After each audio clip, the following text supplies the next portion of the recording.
idan zaka zamantakewa da mace sai ka yi haƙuri da abubuwa guda biyu. Abu na farko sai ka yi haƙuri da kyanta. Sai ka yi haƙuri da me? Da kyanta. Duk yadda mace take kyakkyawa in ka auro ta in ka fita waje sai ka ga wacce tafi ta kyau. Haka ne ko ba haka bane? To ka yi haƙuri da wannan kyan nata ɗan karam. Sau da dama mazaje idan za su yi aure, yayin da namiji zai yi auren farko, to da wuya ya auri kyakkyawar mata. Me ya jawo da wuya ya auri kyakkyawa sosai? Saboda na farko dai a lokacin shi goro ne, yana neman ruwan kashe gobara ne, shi faya burge da yake nema. Saboda haka duk wani abu inda ya cikin zani yake kuma samansa an sa dan kwali ba matsala sai shigo da shi cikin gida. Ba sani ba ko kun gane wannan? Dalili na farko kenan. Dalili na biyu, mafi yawa sanda yake goro zai yi auren farko a lokacin yana mataki na farko ne na rayuwarsa. Da dama zaka samu in ba gata yake da shi ba yana karancin wadata. In dan makaranta ne yanzu aka gama digirin aka fara aiki, ba su sukan da aka ci na han aure ma ba a gama biya ba, to da wuya ya iya auro mace mai tsada. Idan dan kasuwa ne watakila lokacin jarin yana wani karamin mataki, idan dan siyasa ne watakila bai ma ci zabe ba balle ya samu office din, to sai ya zama wacce ya auro sai ka samu kyanta ba yabo ba fallasa. To daga baya idan Allah ya buɗa sai ya zama ya samu kuɗi, yayin da ya tashi yin aure yanzu kuma tsadaddiya zai auro, sai ya je ya samu wata zankadaziya kalar gari sai ya auro, sai ya zama amaryar a misali tafi uwar gidan kyau. Ba koyaushe aka yake zama ba, yana iya zama uwar gidan ce tafi amaryar kyau. To kowace ce aka fi kyau a cikin su, to ka yi haƙuri da wannan giɓin kyau ɗin da take da shi. Kada ka yadda ka hukunta ta da wannan, ba laifinta ba ne, haka Allah maɗaukin sarki ya halice ta. Ɗaya daga cikin magabata an taɓa tambayarsa, a cikin ayyukan da kai wa Allah na ƙwarai wanne ka fi tsammani ya kai ka aljanna? Sai ya yi shiru sai ce gaskiya akwai guda ɗaya. Aka ce wanne ne? Ya ce sanda nake matashi Allah ya mun farin jini lokaci ina ɗalibi mai neman ilimi. Kowace yarinya sai ta ce sai ni. Ya ce ni kuma na cije na ki aure na ce karatu zan yi. Ya ce ran nan da daddare ina zaune sai ga wata mata cikin lullubi. Da ta zo muka gaisa sai ta ce na haɗa ka da girman Allah ina so ka aure ni. Ya ce kalmar girman Allah da ta faɗa sai ya ji ba zai iya tsallakawa ba. Sai ya ce waye babanki, sai ta faɗa masa. Sai ya ji uban mutumin kirki ne, sai ya ce na amince. Je ki gobe zan je wajen babanki in nemi aurenki. Washe gari da safe sai ya tafi wajen mahaifinta, sai ya ce yana son aurenta. Ya ce yayi mamaki irin murnar da ya ga mahaifin yayi. Nan take aka bashi aka ɗaura aure. Amarya tana tarewa sai ya ga ashe gurguwa ce. Bayan gurguwa ce kuma tana da cin zanzana a fuska. Bayan cin zanzana kuma idonta ɗaya.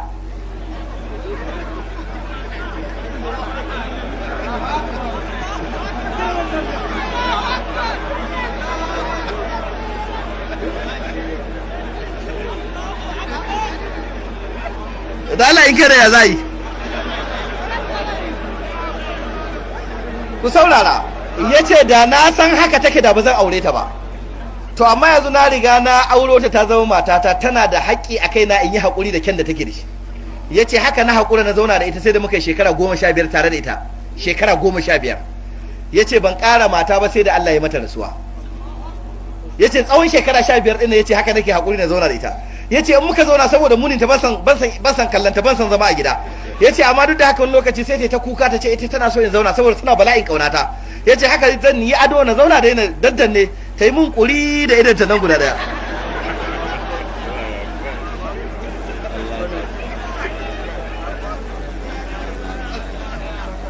Amma bai sake ta ba, ya haƙuri ya riƙe ta. Daga sanda ka auri mace ta riga ta zama matarka, tana da haƙƙi a kanka, kyan da take da shi daidai gwargwado ka yi haƙuri da shi, a samu hanyoyin da za a ƙara inganta shi. Da haka har dai zuwa lokacin da Allah maɗaukin sarki zai sa a zo ƙarshen rayuwar, ƙarshe dai a tafi aljanna gaba ɗaya. In za a kai ta aljanna za a yi fanal bitin ɗinta za ta canja, a mata sabon fenti kamin a kai ta aljanna. To ka ɗan haƙura zuwa lokacin da za a tafi aljanna. Allah ka gafarta mana. Haƙuri na biyu da za ka yi shine ka yi haƙuri da halinta. Ka yi haƙuri da me?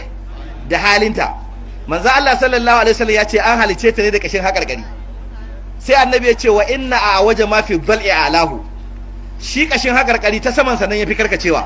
Shi yasa mace harshen ta yafi karkacewa. Idan kana zaune da mace sai kai haƙuri da harshen ta. Sai kai me? Sai kai haƙuri da harshen ta. Saboda mata sun fi kowa iya bakan magana, kuma sun fi kowa iya karin magana. In za a ma wata shegantaka ma sai a kullo wani karin magana wanda tun zamanin jahiliya aka daina yi shi, sai a danno maka. Sai ka yi kwana uku idan ba ka daure ba abin yana cinka a cikin zuciya. Ba an ce in ta haka ta yi daidai ba, in bata daina wannan ba za ta iya tafiya wuta. Amma abin da ake so kai ka zama mai haƙuri, ya zama za ka iya haƙuri da halayenta. Mace mai rauni ce, tana da rauni kwarai da gaske, dan tana son ka bai hana ta maka tsiya. Karatu kadai bai canja ta, sai ka sa ta makaranta a koya mata 40 hadisi, in ta dawo gida ta maka 40 tsiya. To ka hada da haƙuri. In ma ka ce za ka sallame ta, wacce za ka auren ita ma tana da matsala. Ita ma in ka kore ta, wacce za ka auren ita ma tana da matsala. Malamai suka ce mace kamar sabuwar ƙwarya ce. An san ƙwarya? Idan aka samu ƙwarya sabuwa aka fafe ƙwarya, aka kankare, in aka zuba ruwa ya ruwan zai yi ɗaci ko? Na'am.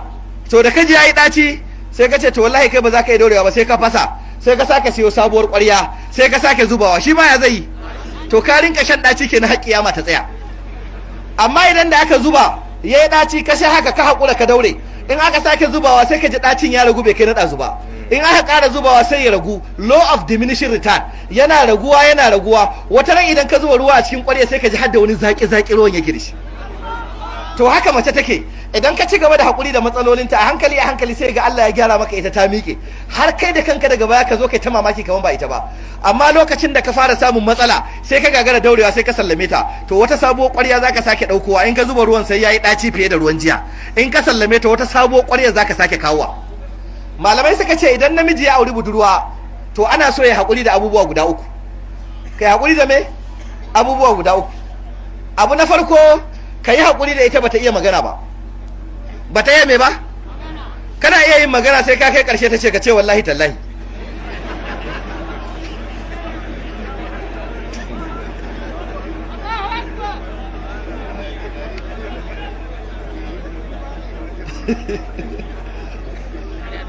to ya za ka yi?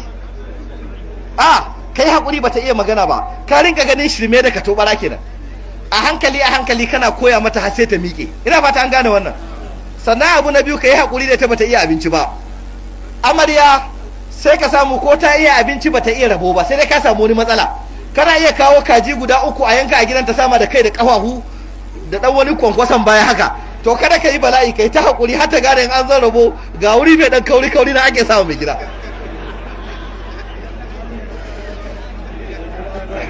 Kun gane abu na biyu da za ka yi haƙuri da ita? Idan ka auro budurwa, to akwai wani abu na uku shi ma da ake bukata kai haƙuri da ita a kansa, amma wannan ba za ku ji a bakina ba. Shi yana nan shi ma na uku, nan ma sai ka yi haƙuri. In ba ka yi haƙuri ba za a samu matsala. Allah ka gafarta mana. To haƙƙi da take da shi a kanka, na farko shine kai haƙuri da ita. Mun faɗi sassan da ake haƙuri da ita. Daga abin da zai taimaka maka kai haƙuri da mace shine duk sanda ta yi ma kuskure to ka tuno alherinta, kaka tuno sharrinta. Idan ta ma laifi to tuno wani alheri take da shi, sai alherin ya sama sanyi a zuciya. Idan shaidan ya rena maka wayo, to yayin da kake tare da mace in ta ma laifi, to duk laifin da ta taba yi ma sai ya tuno maka da shi. Ya ce billahi lazi rena ka tai, ai in baka manta ba a watan Disamba a cikin gidan nan ai kaza da kaza ta yi. Kawai sai ka kama bala'i, ni abin da ake a gidan nan billahi lazi ya ishe ni, kai kullum kawai sai kai ta bala'i, kana ce mata bara cikin damuna a gidan nan an yi menene ba zan manta ba shekara 3 da ta wuce nan ma an yi waye shekarar da aka haifi yaron nan yaron ba har ya je firamare, wai amma yana bada labarin laifin da aka masa shekarar da aka haife shi. Shedan ya gama rena maka wayo, ya gama mai da kai sakare kenan. Idan ta maka laifi, abinda ake so kai tuno alkairanta. Watakila tana da tsafta, watakila tana tsananin sanka, watakila tana lura da 'ya'yanka, watakila tana zaman lafiya da sauran matanka a cikin gida, watakila tana mutunta 'yan uwanka da danginka, watakila mai kokarin azumin nafila ce, watakila mai kokarin sallar nafila ce, watakila mai kokarin karatun qur'ani ce, watakila mai kokarin sadaka ce, watakila duk matanka ba mai yawan yi maka addu'a ta alkhairi kamanta. Ka tuno wasu alkhairai da take da shi, wa'annan alkhairan sai su sa ka manta da wato abin da ta aikata maka. In ba haka ba to kullum ka rinka samun matsala a cikin gida kenan. Akwai wanda matarsa ta masa laifi kawai sake ta, wai shi ya fusata, ya manta da alherin ta gaba daya. To kusan matsalar da aka samu, shi kuma irin mutane masu baccin tsiya din nan ne, kuma bai iya azumi sai yayi suhur. Matukan bai yi suhur ba to sai yayi kaman zai mutu kamin ya kai azumi. Da azumi in ta gama abinci da asuba haka za ta zo ta girgiza shi ya gagara tashi, ta ɗago shi ta rungume ya gagara buɗe ido, tana mai gida tashi ba zai buɗe ido ba, ta ɗebo ruwa ta shafa masa a fuska idan sa a rufe, ta kawo tuwo ta yanko loma ta sa miya ta tura masa a baki, ya yi haka haka kut ya haɗe kamar bududdigin kwado, ta ƙara yanko wata loma sai ya haɗa kamar loma 5 tukuna kam idan sai buɗe. To yanzu ta ba shi haushi ya sake ta, ya manta ana dab da kamawar azumi. Akwai matsala ko ba matsala? Azumin farko ya yi ta miƙe, da ƙyar ya kai azumin kamar zai mutu. Azumi na biyu ya ƙara makara ta miƙe, da ƙyar ya kai kamar zai mutu. Azumi na uku ya sake makara, nan yamma tana yi sai a ganshi ya zauna a dakali yana kuka, ana lafiya yana Zainabu.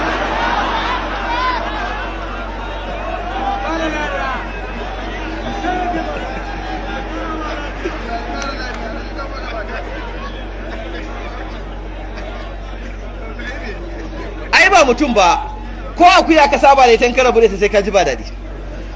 Saboda haka kada ku rinka saurin sake mace, ku zama masu haƙuri da mace a wajen me, a wajen zamantakewa. Allah ka gafarta mana.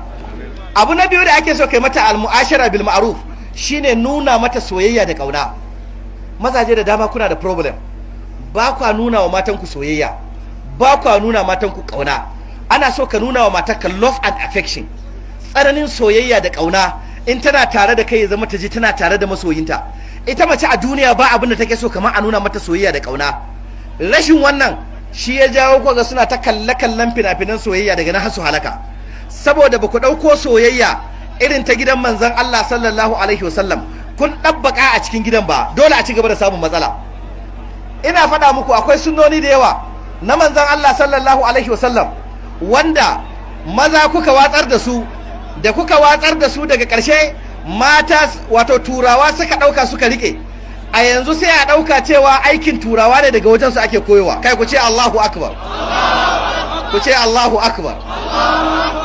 Taro ya yi taro ne, shi yasa sai kun yi haƙuri da wasu abubuwa. Ɗan adam ne ta ko'ina, inda kake tsayayya za ka samu daman tsayawa ma abin ya zama aiki. Allah ka gafarta mana. Yan uwa a yi ta haƙuri, kowa inda ya samu daman tsayawa ya haƙuri ya tsaya a wurin, kai ya ce sai ya furmutso daga ciki. Allah ka gafarta mana. Me nake nufi da wannan? Daga cikin soyayya da manzan Allah sallallahu alaihi wasallam ya karantar, wacce kuka watsar ba ku amfani da ita, shine ka cewa matarka ina son ki. Ka cewa matarka me? Ina son ki. Yanzu wani wai kunya yake ji wai cewa matarsa yana son ta. Wai ce yar uwa ina son ki, wai kunya yake ji saboda ƴaƴanta 7. In ƴaƴanta 27 ne ma ka nuna mata soyayya. Manzan Allah sallallahu alaihi wasallam ya ce idan ka ga mutum kana son sa ka gaya mashi, ba kana son ta ba ka faɗa mata. Wani sahabi ya wuce, wani sahabi na tare da annabi sai ya ce ya rasulullah, wannan wanda ya wuce nan ni kuma Allah ya jarrabe ni ina son shi. Sai annabi ya ce ka gaya masa? Sai ya ce a ce maza ka je ka gaya mashi. Nan take biyo shi da gudu ya dakatar da shi, ya ce inni uhibbuka fillah, ina son ka saboda Allah. Shi kuma wannan sai ya ce ahabbaka Allahu allazi ahabbtani fihi, Allah da ka so ni saboda shi ina maka addu'a kai kuma ya soka. Shi yasa manzon Allah sallallahu alaihi wasallam yake cewa Mu'az dan Jabal, yace ya Mu'az inni la uhibbu, ya kai Mu'az wallahi ni ina son ka. Yace saboda haka duk sanda kai sallah kamin ka tashi ka ce Allahumma inni ala zikrika wa shukrika wa husni ibadati. Kenan ana bukatan ka rinka gaya wa matarka kana son ta, ka rinka yawan maimaita mata kalmar soyayya. Ina son ki, ina kaunar ki, I love you, ina son ki. To ka manta sanda take budurwa ba gidansu kaje kace kana son ta ba? Sai yanzu da ba za ka iya faɗa ba tana cikin gidanka? Sanda take budurwa haka ka tashi ba kunya, ga gemu ga saje ga dagaggen wando, amma ka tafi gidansu kai sallama ta fito ta ce ya lafiya, ka ce wallahi ta asubi ni tun da naga kin wuce daga nan naji ba wacce nake so sai ke, in na shiru ke nake tunawa, in na rintsa ido ke nake gani, shekaran jiya ma na yi mafarkin ki, kuma ni shahararren manomin dankali ne a tsafe ina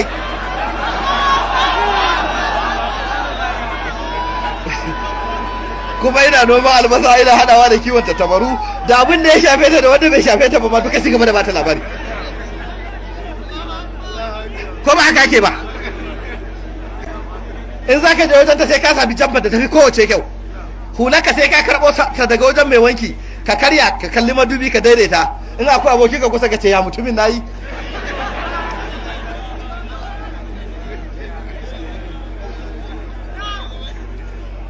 Amma sai yanzu wai dan tana gidanka ba za ka iya cewa kana son ta ba? yanzu ku kalli bature, in ya tashi da safe sai ya ce wa matarsa I love you, in ya dawo daga ofis tana karba yana I love you, in zai fita I love you, I love you, you and you and you.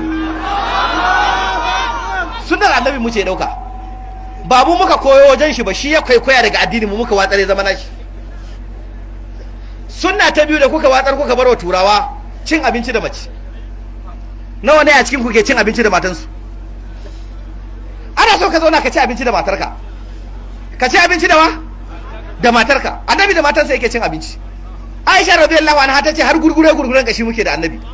In na gurgura sai in mika masa, ya karba ya gurgura sai ya miko mun, in gurgura sai ya mika mashi. Ta ce in zai gurgura sai in kalle shi in ga ina zai sa bakin shi. Ta ce sai in ga ya sa bakin shi daidai inda na sa bakina. Ta ce sai in ji wani daɗi ya kama ni a wannan lokaci. Kai ba ma ku ci abinci tare ba, ana so ka ɗan yanko loma ka mata wanka da miya ka sa mata a baki sunna ne. Kai ka sa wa matarka loma a baki sunna ne. Wani zai ce yau an zo da sabon karatu. Ba sabon karatu bane, hadisin yana nan cikin Riyadus Salihina. Manzon Allah sallallahu alaihi wasallam ya kirga sadakoki, da ya kirga sai ce kai hatta luquma taj'aluha fi ra'atik. Annabi ya ce kai hatta loma wacce zaka dauko ka sa a bakin matarka, annabi ya ce sadaka ce. Hadisi ne ko ba hadisi bane? To kai ya kai in kana ci abinci ko zauna tai ka fara fada, to menene haka, kin zo kin tasa ni gaba, kin kura min ido, ai sai ki sa in sarke, to ka sarke, Allah sa ka sarke.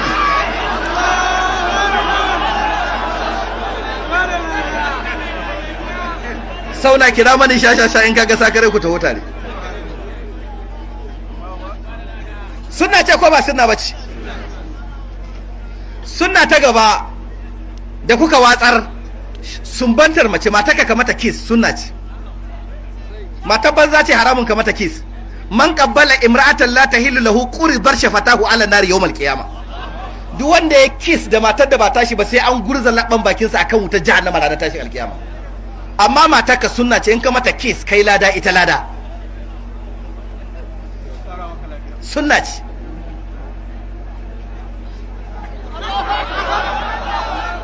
Ga hadisin Aisha radiyallahu anha, hadisi ingantacce a sahihul Bukhari. Aisha radiyallahu anha tace annabi ko masallaci zai je, in yayi alwala zai je masallaci sai dan lallabo ta kusa da daya daga cikin matan shi, sai mata kiss sannan ya wuce masallaci. Da Allah wanda masallaci zai je yawa matarsa kiss, to me kake zamani in ya dawo?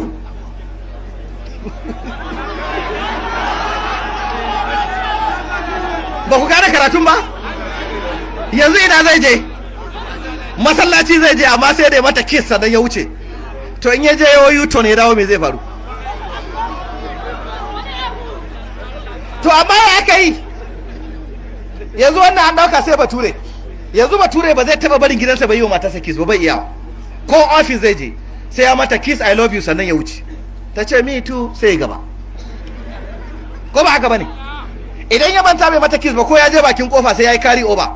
In ya manta har ya je bakin kofa sai ya wayo kallo ta, ya ce hi, ita ma daga can ta ce hi, sai yut sai jefa mata.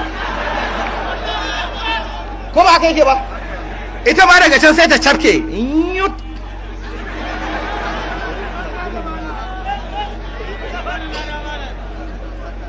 Addini mu ne ya ba kiss muhimmanci wa mataka. Islam ne ya karantar. Bature ƙarya yake yi, yayi photostatin ne. Amma daga ina ka samu? Sunna ta gaba wanka da mata.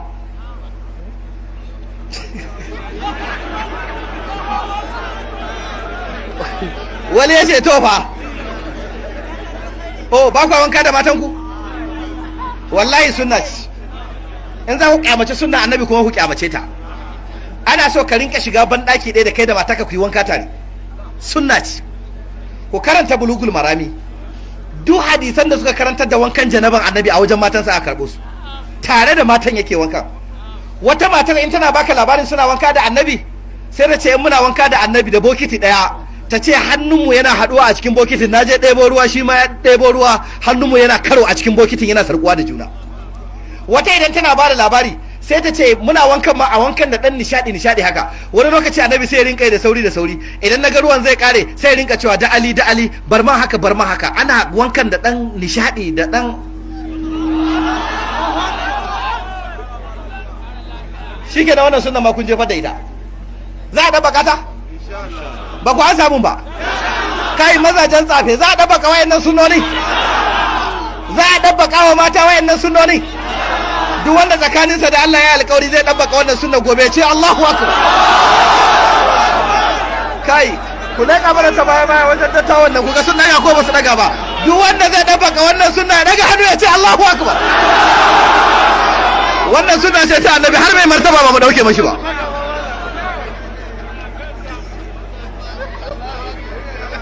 Ba kwa nuna wa mata soyayya da kauna. Kaga mace yayanta 3 ko 4 ko 5 amma gaba ɗaya banda bakin ciki da ake kunsa mata a gidan. Gaba ɗaya ta canja kala, ta kode, hankalinta a tashi tsakaninta da mai gida sai bala'i. Ba ta san ma me za ta yi ta burge shi ba saboda shi dan bala'i ne kawai. Wai shi an ce an sake wa mace fuska wai za ta rena shi. Wallahi akwai wanda ko kwanciya zai da matar tasa a tsime zai zo sai ka ce mala'ikan mutuwa. Wai fa kwantawa zai da ita.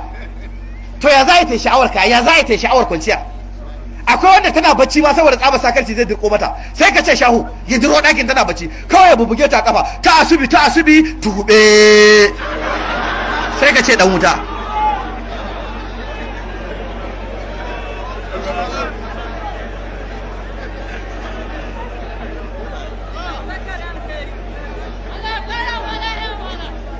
Duk wasu preliminaries babu su gaba daya. Wallahi ku saurara ku ji. Annabi saboda da yake nuna wa matansa soyayya har tsere suke da mata. Tsere a ja layi shi da mata a yi on your marks ready go. Sun taba yi da Aisha ta wuce manzon Allah sallallahu alaihi wasallam. Ranar Aisha ta yi murna ta yi dariya har ta gaji. Annabi ya kyale ta sai da ta cika daki ya ce wa ma a kara. Da aka je annabi ya wuce ta. Annabi da ya wuce ta sai ya wayo kalle ta ya ce ya Aish. Za ki ji daɗi ko ba za ki ji daɗi ba? Aisha ta ce manzo Allah ya taba ce min ya Aish inna Jibril ya qara'u alayki tahiyya. Ya qara'u alayki salam. Ya ke Aish Jibril yana gaida ke. Aisha ta ce wallahi sai na rasa wanne yafi daɗi cikin guda biyu. Aka ce ba a gane ba. Ta ce da gaisuwar Jibrilun ne tafi daɗi ko kuma da annabi ya ce ya Aish. Ta ce wallahi sai ta ma rasa wanne yafi daɗi a ciki. Kenan ana bukata idan zaka zauna da mace ka yi zamantakewa da ita da kyautatawa a samu mu'amala mai kyau tsakaninka da iyalanka ba wai shikenan wai shedan ya karanta maka wani darasi wai in ka sake mace fuska za ta rena ka ba. Kaga mai gida cikin gida zai shiga amma wai ko sallama bai yi sai ka ce dodo in ya zo bakin kofar gida sai wani gyaran murya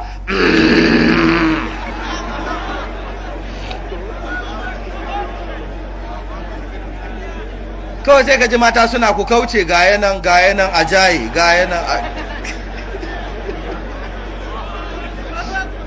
sai ka ce wani dan bidiya wai ga yanan wani ya taba zuwa gidan sayyidina Umar ya yi sallama daga waje sai ji Umar da mata ana ta dariya cikin nishadi haka ashe abin ya kular da shi kawai sai juya ya tafi sayyidina Umar radiyallahu anhu ya fito sai bai ganshi ba sai ya hange shi sai ya kira shi ya ce ya za ka yi mun sallama kamin na fito ka tafi ya ce ya amiral mumina ka ba mu kunya ya ce ban gane na ba ku kunya ba ya ce shi za a ce wai kana hira da mata a cikin gida kana dariya mace kuma wace ce sai na amurka lishe ce a to kai ya kake ya ce ni in hira da mace ta ma isa ya ce ni billahi lazi idan zan shiga cikin gida da na yi gurnani daga kofar gidan fayaskutu kullu nadiqin wa yajlisu kullu qa'imin fala yatakallamu ahadun wa la yataharraku ahadun wa la yatarafrafu ahadun illa min ba'di khuruj yace in yi wannan gurnanin na tsaye zai da mai wuri ya zauna mai magana ya tsit ba mai sake motsi sai na bar gidan mace ta ma isa sai na umar ya ce an ba mutum kwangila ya samu sakare in ya kawo ka aiboci a biya shi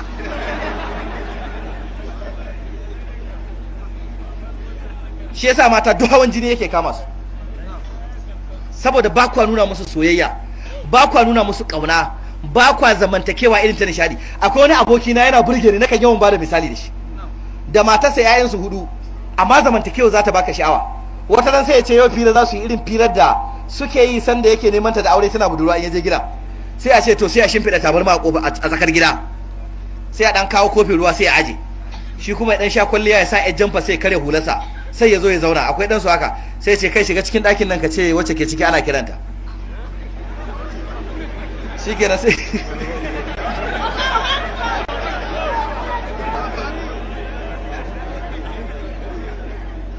shi kenan sai yaro ya shiga ciki ya ce wai ana kira ta ce to ita kuma ta sha ado ta kashe ɗauri sai ta tsaya ta dan bata lokaci ba za ta fito da wuri ba irin rike aji da yan mata suke dina akwai rike aji class maintenance sai ta dan ja aji tukuna sannan ce sai ta fito tana dan tafiya tana dan rangwada wai kunya take ji sai ta dan zauna sai ta dan kalli gefe ta ce ina kwana abin cikin nishadi da ban sha'awa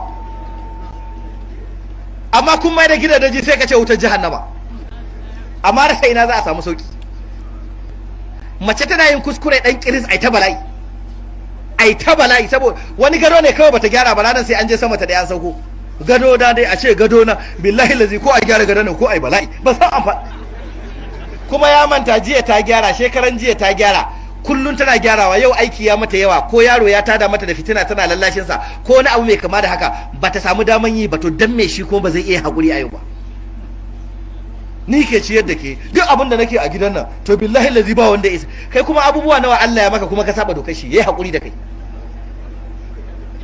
abin da Allah ya maka ka mata ba ku an samu ba amma ka kare dokar sa ko ba ka karya ba ya turo kwaran kwatsa daga sama te kwatsa da kai kai dan me to ba za ka yi hakuri da bayin Allah ba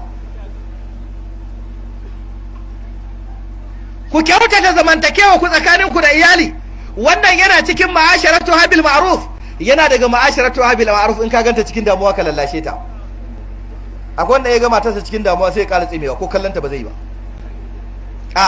ba haka annabin ku yake ba ya annabin ku yake yi wata rana manzo Allah sallallahu alaihi wasallam ya shigo cikin gida sai ga Safiya tana kuka ya matsa kusa da kita yace ya Safiya me ya same ki kike kuka annabi da ya matso kusa da ita ya kama hannayenta saboda take tsananin son annabi kama hannunta da hawayen da ke zubowa sai hawayen ya tsaya kamar an yi ruwan sama an dauki manzo Allah sallallahu alaihi wasallam ya sa hannunsa mai albarka yana share mata hawaye da hannunsa mai albarka tace sai ta ji ina ma gobe a ƙara bata haushi ta kuka annabi ya ƙara share mata hawaye da hannunsa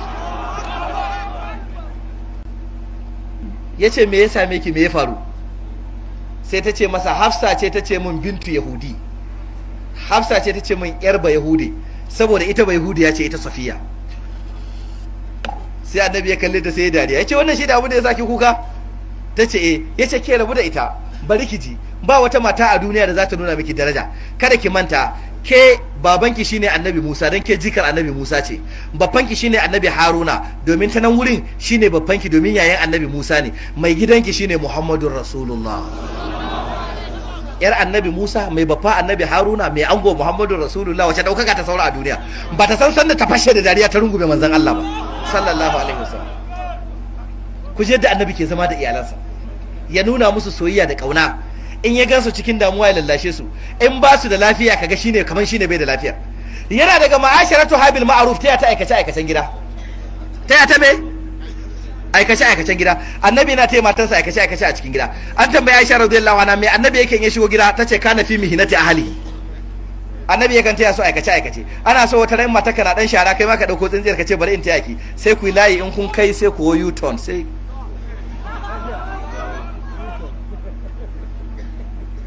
to mu yanzu Allah ka je gida ana ran Muhammad Suleiman sai ka samu matar shi ta sa shi yankan kubewa ko ta sa shi tankare ta aje mai kujera ya rike rayi ne ya duku fa kai da rayi me zaka ce sai ka ce inna lillahi an kusa ai tashin kiyama Allah rama ya zama dan kalata ce ba dan kalata ce ba da sunna annabi ya koyi ana so a taya mata me a rinka taya mata aikacen gida ya ku mata ku kuma akwai haƙoƙi da mazaje suke da shi a kanku wanda ya samu ne to akwai matsala sai dai a bi ka bashi a nan za a tsaya